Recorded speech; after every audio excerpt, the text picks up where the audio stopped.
عمري ما فهمت الفكرة بتاعت الناس. يعني كان زمان الواحد يسمع واحد مثلا مات عمل حادثة عشان نام وهو سايق.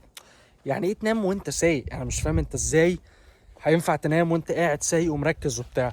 اول مرة احس الموضوع ده، يعني افهم الموضوع ده النهاردة من كتر ما الواحد بيبقى تعبان. وده اللي كان حاصل لي. انا بنزل من المطار ببقى المدينة اللي انا وصلت فيها، انا خلاص شايفينها مهنج اصلا ازاي اوريدي. الحماس اللي كان في الاول ده راح خالص. لا شك ان الطبيعة شيء جميل جمال ملوش مثال. الواحد مفتقر ومفتقد الطبيعة جدا، مع ان انا داخل على حوالي 40 ساعة صاحي، مطارين، طيارتين، انتظار هنا وانتظار هنا، سواء اكتر من 200 كيلو. من شوية كنت بنام على نفسي اصلا. بس فكرة ان انا رايح اتمشى في الغابة، الطبيعة اللي كانت او الروتين اللي كان كل يوم جزء مني في يوم من الايام لما كنت عايش هنا، مخلياني عندي كم دوبامين وكم ادرينالين واكني ضارب كافيين. حلوه دي، كانت لايقه.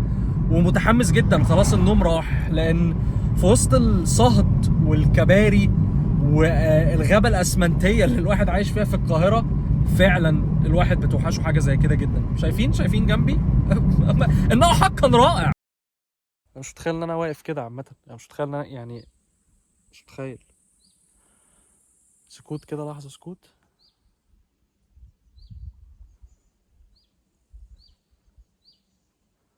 ما اظنش في حاجه محتاجه تتقال يعني. سبحان الله الانسان. عايز بس اقلع النضاره كده عشان ابص على المنظر بنفسي.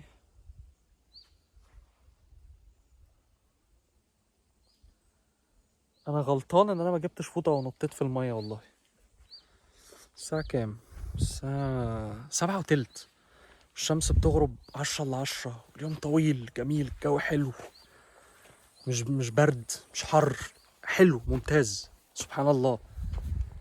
بس سبحان الله البني ادم مفيش حاجه بتعجبه، يعني اللي هو، وهي الدنيا غالبا معموله كده يعني عشان هي مش تبقى اختبار غير كده اظن. يعني اللي هو هتعيش هنا هتقول ايه ده، إيه الناس باردة قوي، ايه الاكتئاب ده، الشتاء هنا وحش جدا، مش عارف ايه وبتاع.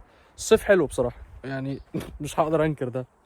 وهتبقى عايز ترجع مصر لو انت عندك المقدرة يعني، فترجع مصر. الحمد لله في حاجات كتير هناك مش موجودة برضو هنا، بس تقعد هناك كتير وتقول يا بقى انا اتخنقت، انا عايز ارجع للطبيعة تاني والهدوء والدوشة اللي في مصر دي، مش عارف ايه وبتاع. والمثال ده انت ممكن تحطه او تركبه على اي حاجة. انا محتاج امشي كده عشان الشمس ولا ايه، مش عارف التصوير. آه مش عليا انا بس او على الموقف ده بس هو مهما توصل، مهما تعمل، مهما تروح، مهما تيجي، عمرك ما هتبقى ساتسفايد او مرتاح او تمام 100%. دي مش هتيجي. بقيت اغنى واحد، بقى عندك كل اللي نفسك فيه في حياتك. عملته وسويته. فاهم؟ هي كده. وكويس ان هي كده، ما هي لازم تبقى كده عشان الجنة اللي فيها ما لا عين رأت ولا أذن سمعت ولا خطر على بال. مش عارف الحتة دي بالذات بس المعنى مفهوم يعني. لازم تبقى worth it. عشان كده ما انت لو هنا هتقدر توصل للبرفكت ساتسفاكشن ده او الرضا التام 100%، فانت هتتعب عشان الجنة ليه؟ محتاج اقف عند المنظر ده تاني، بس انا ايدي وجعني، كان المفروض اجيب ترايبود. بس هي دي حلاوة الايفون الصراحة يعني، على عكس البيكسل قبل كده اللي كان معايا طول عمري بيكسلاوي يعني. انتوا عارفين بقى انا بخش في اي حاجة في كل حاجة، ما هو خلاص ده بقى الكفر بتاع القناة. الايفون الكاميرا بتاعت الفيديو حلوة، فتقدر تفتح تصور فيديو فيه بيه، مش محتاج كاميرا تانية جو برو مثلا ولا كاميرا بروفيشنال او حاجة. دي الحلاوة، ان انت الكرياتيفيتي، الابداع مش هيقف قدامه عائق، او الحاجة لان انت تطلع حاجة مش هيبقى فيه قدامها عائق. افتح صور تمام. معلش انا لسه واصل، فانا بجد يعني اللي هو بقالي كتير. وبعدين هو الفلوجات اليوتيوب بالنسبة لي، سواء كودزيلا سواء قناة الفلوجز، لان قناة الفلوجز هي اللي كانت البداية قبل كودزيلا. هي بدأت هنا، بدأت في البلد دي، في الطبيعة دي. فالحنين والواحد مش عارف يفلوج في القاهرة او في مصر، لان ازاي يعني، ازاي هبقى انا واحد كنت بفلوج هنا كده وارجع فلوج في القاهرة؟ هفلوج عن ايه في القاهرة؟ ما انا مش عايز اتكلم اصلا. هو الناموس بقى، عارف انتوا طبعا الناس عارفه، هو الناموس بقى اللي هيقرفنا. مفيش حاجة كاملة. شوف سبحان الله، الواحد لسه واقف والمنظر وبتاع، تيجي ناموسة كائن قد كده يقرفك، يبوظ لك المتعة كلها. سبحان الله. فانت محتاج تتعب في الدنيا دي عشان الجنه. انا فعلا ما عنديش كلام اقوله اصلا، ما كنتش عارف اصور ايه. انا كنت كل اللي طلع في دماغي ان انا عايز اركب العربيه اجي الغابه، وعايز اعمل فيديو بعنوان حاجه زي الطبيعه فعلا شيء جميل مثلا او حاجه زي كده. عايز اجي اتمشى هنا في الغابه بتاعتي. انا دي مسميها الغابه بتاعتي يعني، دي بصور فيها فلوجز كتير جدا، يعني نادرا ما بقابل اي بني ادم واحد حيوان سواء هو الناموس بس اللي بيبقى معايا. في الشتاء ما فيش حاجه طبعا، بيبقى كله هنا ابيض. ف يعني تمشوا معايا كده فريش اير، الهواء النظيف، في ريحه للغابه وريحه للهواء النظيف والشجر ما ينفعش تقعد تقطع الشجر كله عشان تعمل كباري وتوسع شوارع اكتئاب هيبقى في كل حته. حر صهد، ده حر صيف.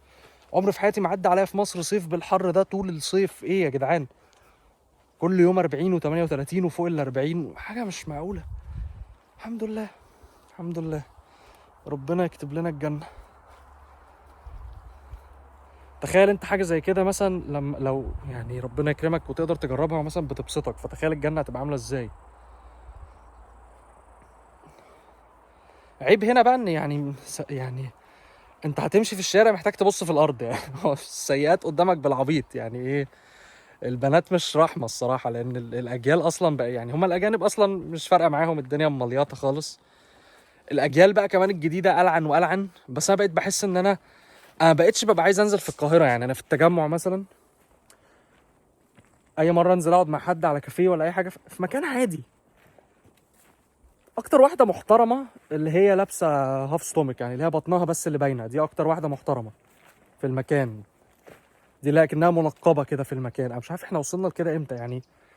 ماشي، زمان كان اللبس ده او كانت البنات بتلبس كده في الساحل مثلا مفهومه شويه يعني، أنا مش ببرر، ما هو ستيل حرام وقله ادب وكل حاجه، بس لكن ده خلاص بقى العادي في القاهره كده في وسط اي كلام. اللي هو في ايه يا جدعان؟ يعني الاخلاق والقيمه، ما هي دي انت يعني مش عارف. بقى في رخص كده وبوظان وبقى الموضوع.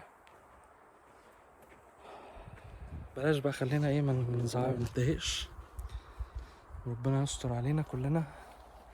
خلينا كل شويه بص، كل ما هنتضايق هنقف هنا كده. انا بفكر دي اصلا دي لازم تبقى ثامنيل هنا كده بس، كده بس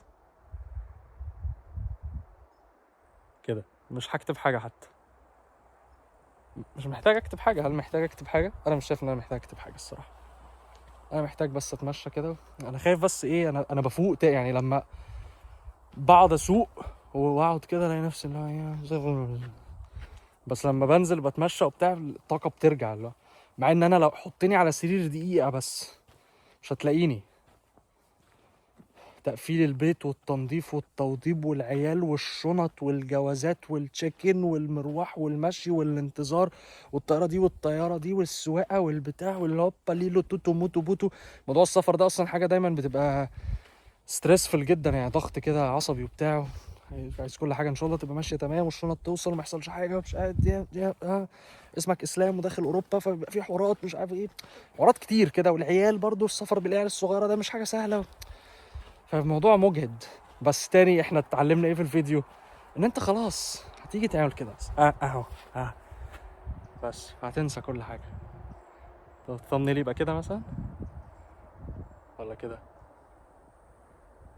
ثامنيلز يعني اي حاجه هنا ممكن تبقى ثامنيل، اي حاجه ممكن تبقى ثامنيل.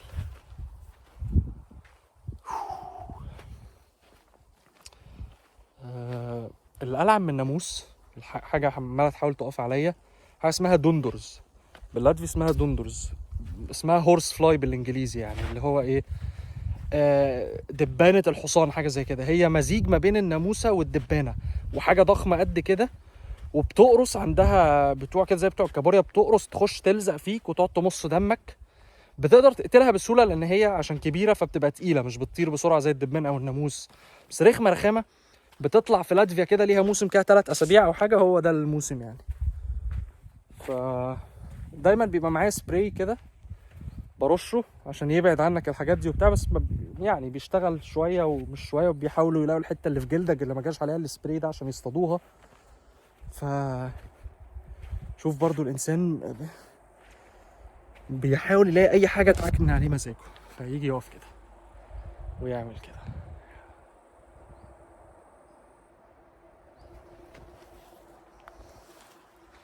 عايز اقعد زي زمان، عايز مثلا اقعد اشوي او حاجه اللي هو، بس الجو مش هينفعش تشوي في الجو ده. وبعدين انت فعليا لو انت حد مثلا بيشتغل ما تيجوا نمشي الناحيه التانيه كده عشان الشمس بدل ما انا معذب نفسي، والظل بتاعي اهو عشان نبقى احنا على الاقل 2 في الفيديو يعني. لو واحد بيشتغل من 9 ل 5، من 4 ل 8، من 10 ل 6، عادي يا باشا، خلص يومك معاك اليوم لسه ل 10 بالليل. يعني عايز تروح البحر، عايز تروح الغابه، عايز تروح النهر تنزل تعوم شويه، او البحر برضو، ما هو في بحر غير الانهار، معاك يوم، معاك يعني. فده حلو في الصيف. هنا في الشتاء بقى انت معاكش حاجه انت معاك ربنا، يعني معاك ربنا كده كده في كل الاوقات، بس في الشتاء فعلا يعني حاجه صعبه. بس ما هو الحاجه وعكسها، هنا اكستريمز بس شويه يعني. نمشي كده نمشي كده، اعتقد ده احسن فيو يعني.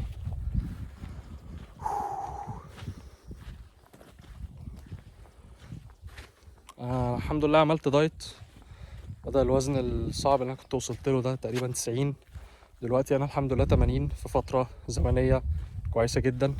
خايف ابوظ هنا تاني يعني، هنا بقى جاي يعني واحد جاي كام يوم شويه كده وبتاع، مش عارف يسيطر قوي على الاكل زي في مصر وبتاع.